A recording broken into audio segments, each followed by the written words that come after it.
Hello, my name is Maria Gutierrez, and I will be sharing a multidisciplinary analysis on two incredibly talented women. So I chose for the area project, I chose Juliana Montoya, and I chose from the Afro-Caribbean diaspora list that Professor Marcus provided us.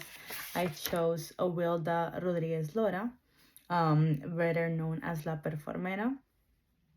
So I really enjoyed I really enjoy learning about these two women.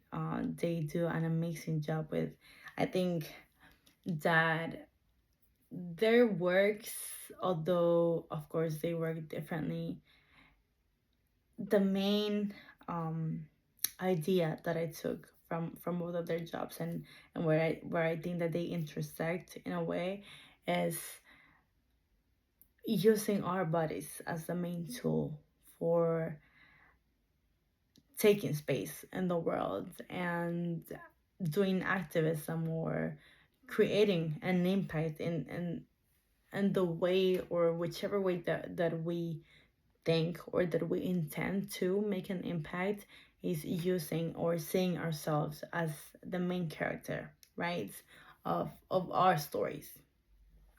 So I want to start with Jurena. Jurena Montoya, she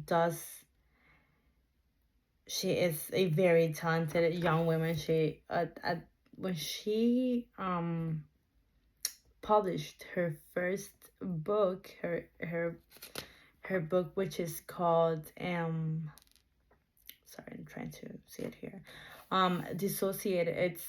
It's called Artes Disociadas, which is in English is Dissociated Arts. This is a poetry book that portrays the gender violence um, against women, which she suffered when she was young. She was also part of a series that is called Indetectables, which opens a conversation about HIV, diversity, sexual health, and sexual education. And she is the author of the aesthetics poem that we see on the assignments for the area project. So I think that she does a beautiful work in this poem, making a statement of who she is, of what she decides to be, as taking into account how the world sees her. And then she's very conscious about what she is deciding to be. I think she is making a statement of she acknowledges her culture and she acknowledges herself.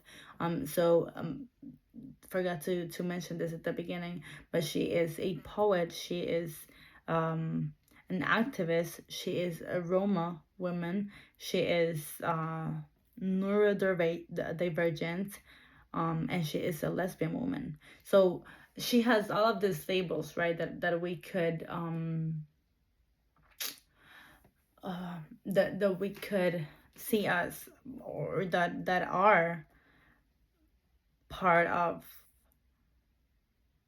or that are labels that usually an oppressed person uses, or that we are a cause of the system of oppressions, I would say.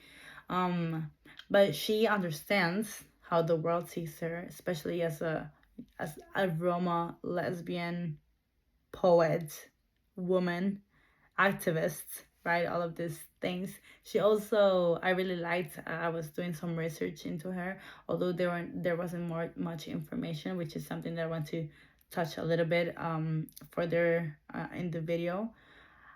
She describes herself in her Instagram caption as mujer gitana, reivindicativa, neurótica, intensa. So she uses all of these words in Spanish that are derogative terms against a woman, and she uses them to describe herself, taking appropriation of these terms and saying, yes, you think that I am this, you think that being this is bad, so I am all of this, and for me it's not bad. Actually, this is who I am, and this is who I decide to be, and this is how I decide to share myself to the world, through her art, through her poems, through her acting, right? So it's an amazing job. She starts her poem by saying that she has to decorate herself with understanding and covering herself with history and dress up by belonging. So she has to get into all of these characters or do all of this.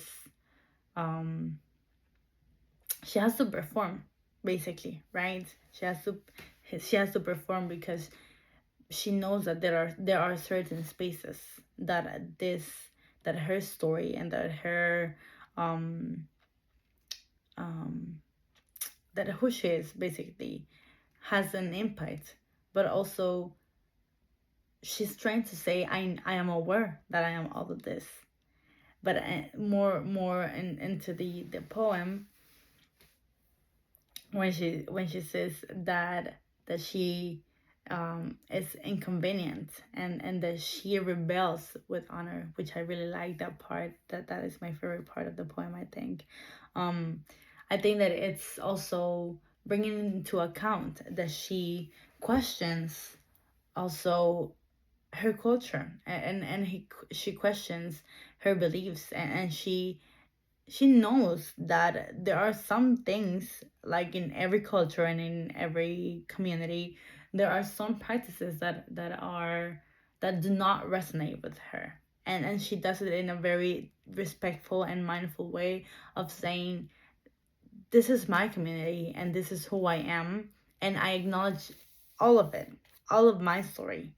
It Even I acknowledge that I am oppressed, that I have been oppressed by these systems, right? That by these powers that are greater than that actually um control the ways in which I live, basically, and I survive in the world and I move around the world, because it being under a system of oppression, an indicator. It's a main indicator and a main factor of how you experience life in many ways. um but I also think that she chooses, and she examines her culture and everything and of the practices and the beliefs.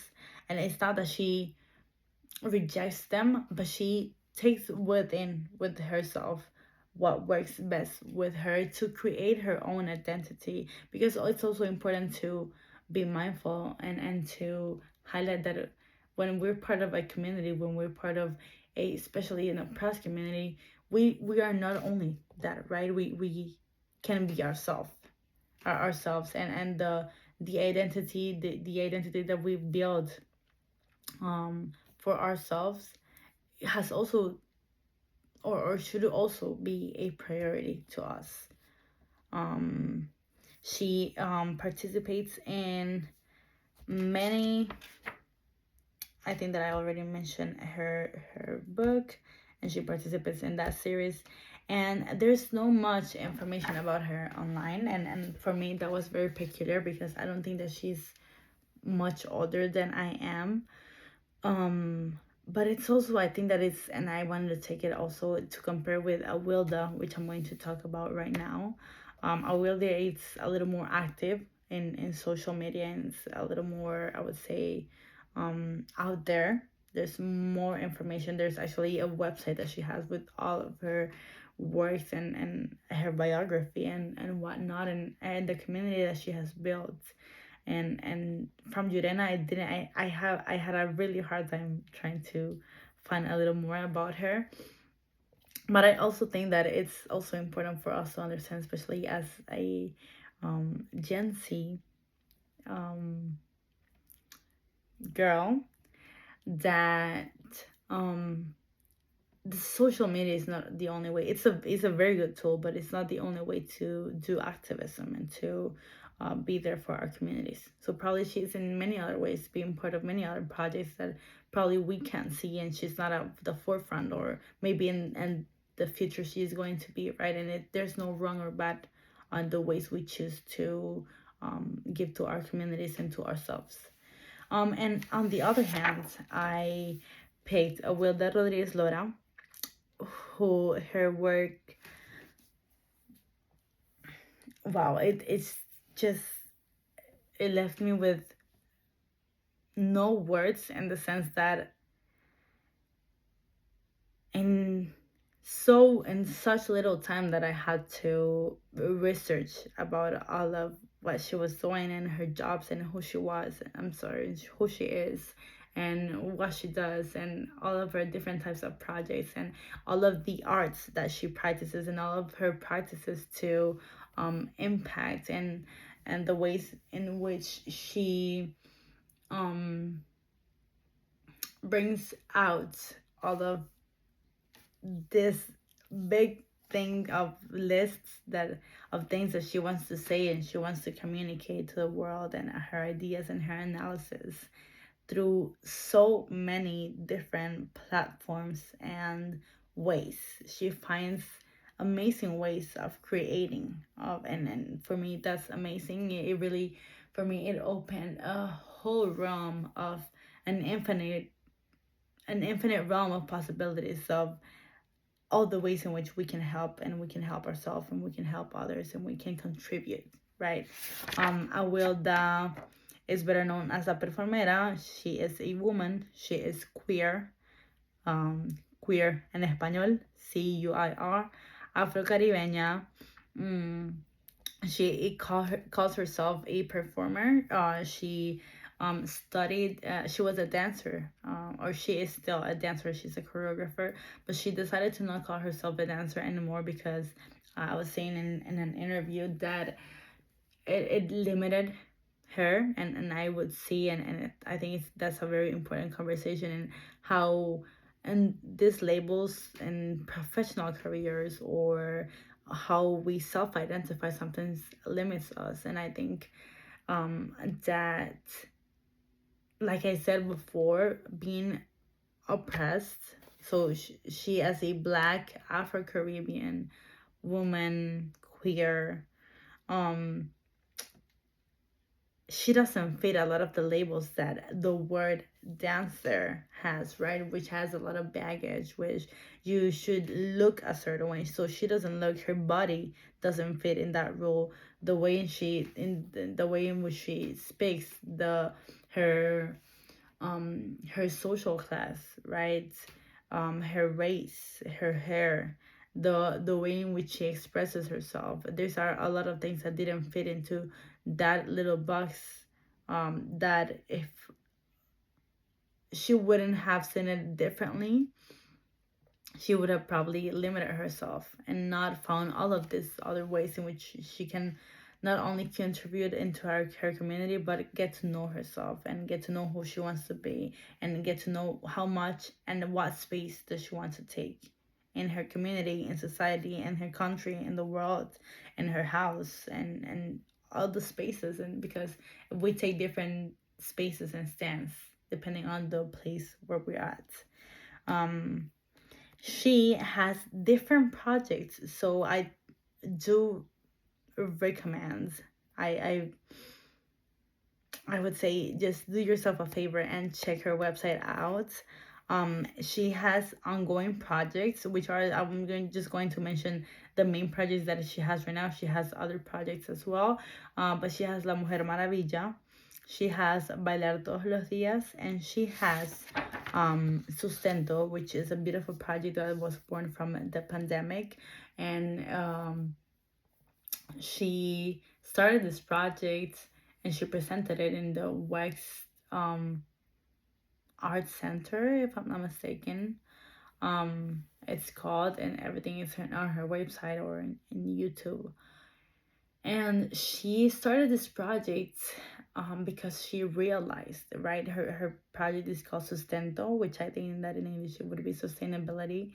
And she's not talking about sustainability and the environment, which is in the context that we usually hear of, using that word sustainability, which is of course very important. But she's not only talking about sustainability in regards to environment, and in regards habitat, and in regards the place, the physical terrenal, like the lands per se.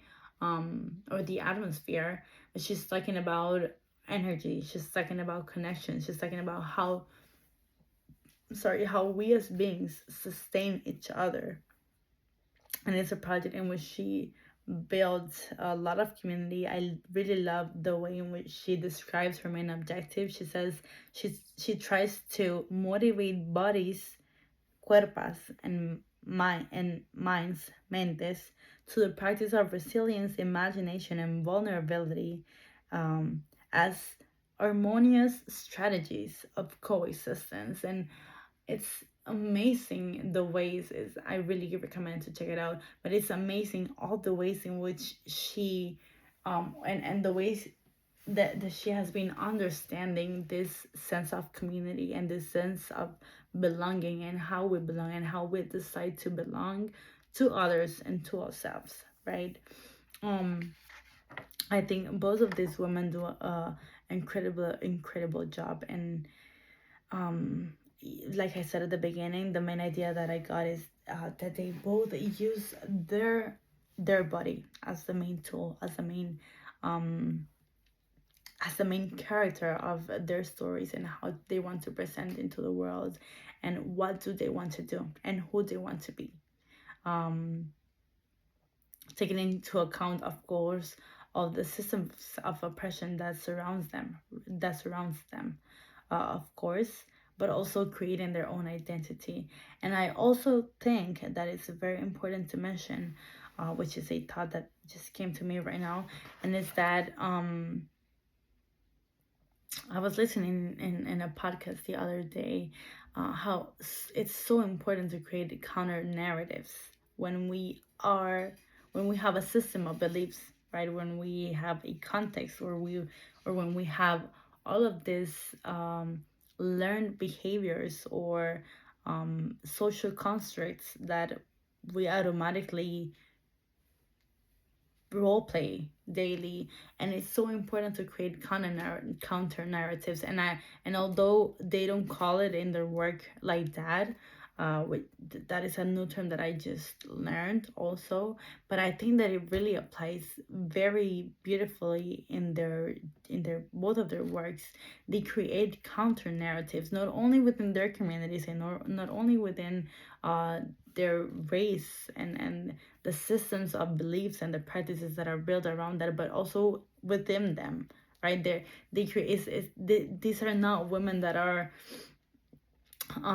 creating a truth, and saying, or building a system of truth and saying this is the truth. They are constantly changing and questioning, and asking themselves, this is who I want to be, and trying to create or be as authentic as possible. And that is very radical. And they are both professional troublemakers, which I think is beautiful. On the other hand, I did mention that Jurena wasn't much in and social media. It was a little hard for me to find her information. um Awilda is a little more out there, but I just want to point out that there's no right or wrong way in which we can do activism, or in which we can give to our communities if we're not doing activism, but just being out there and being part of our communities and being part of their growth, especially if we're part of racialized or oppressed communities. um it's very important that we understand that there are many different ways um, in which we can give to our communities, and these two women do it through their art and through their talents, and creating space not only for them to be um, the authors of those stories and of these projects, but also making more spaces for others to participate and to learn these new ideas and these ways of analyzing all of these problematics. We also were asked to go a little into womanism versus feminism, and I am almost 20 minutes recording now, so I just want to real quick mention what I found out about womanism, which was then a new term for me. from what I found is it says that womanism is family oriented, based in race, gender, sexuality, um, and against sexism, of course, and feminism. Both of these movements fight for equal rights for women, right? But feminism says that it's female oriented, which is mostly focused on biological sex related issues on women and girls globally. Womanists face racism, and Alice Walker, who was the founder of this term and of this movement, describes womanism as women who loves other women, sexual or non-sexual, and sometimes individual women who love individual men sexually or non-sexually, and that womanism is focused on the survival and wholeness of all people. um, I think that this is a debatable conversation, of course, like most things, and when we're talking about activism and all of these movements, right? And I before I hadn't questioned feminism, but I actually started this assignment, and at the same time, simultaneously, I started listening to a podcast of um, African Mexican women, and they also talk about the problematics and why they do not identify themselves as feminists, even though one of them did before. Not saying that the feminist movement is right or wrong, or the womanism is right or wrong. Again, this is what I just said before. That is, it's important for all us to understand that there is no right or wrong way, because the entry that I take from both of these movements, although there is a lot of problematics with feminism, because of course there's this white supremacy that holds the foundation of feminism, because it was founded by white women, and they were not concerned about the problematics that black women or any other women of color were living, but also and also um they were not trying to do anything about that. They were just fighting for voting rights, which it also holds a lot of privilege, right? And it's not to dismiss their fight and all of the what they did, because of course it, in a way, it's something that benefited us all at the end of the day.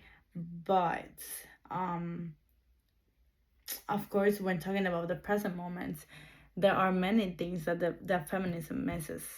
Yeah, there are many issues. There are many forms of oppression. There is privilege that is not being used in the best way, and that is actually really missing the point into which what are we fighting for. And it's not only for equal rights for women, right, but it's for a more equitable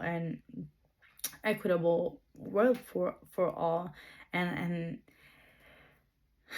it's uh somewhat separatist.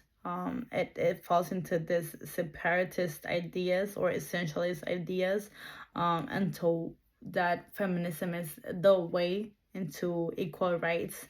And it's also important to take into account that feminism, it's the mainstream movement right now for equal rights for women, and it's what is being used as the mainstream for equal rights for all. And it's very important to question that stance, because not everyone identify themselves as feminists. Not everyone has to. And of course, everyone in different communities have different stories that put them in different scenarios that not align, that their experiences do not align with feminism. So I'm pretty sure that I think that Awilda identifies herself as a feminist, and also Yurena from what I saw. But it's also important to understand that within feminism, there are many different routes to take, right? There is intersectional feminism, there is Black African, there is Afro Caribbean feminism, there is intersectional, there is transnational, there is decolonial, and it's also important to not generalize, right? Which is very, very important because we would fall into a trap of again doing what the status quo is doing, and is not visibilizing enough, and not even giving space, which is which what we're looking for, or at least what I strive for, is for everyone to have space to be. Okay, so this was my analysis into the work of these two women and into womanism and feminism. Thank you. I hope you enjoy my blog. See you next time.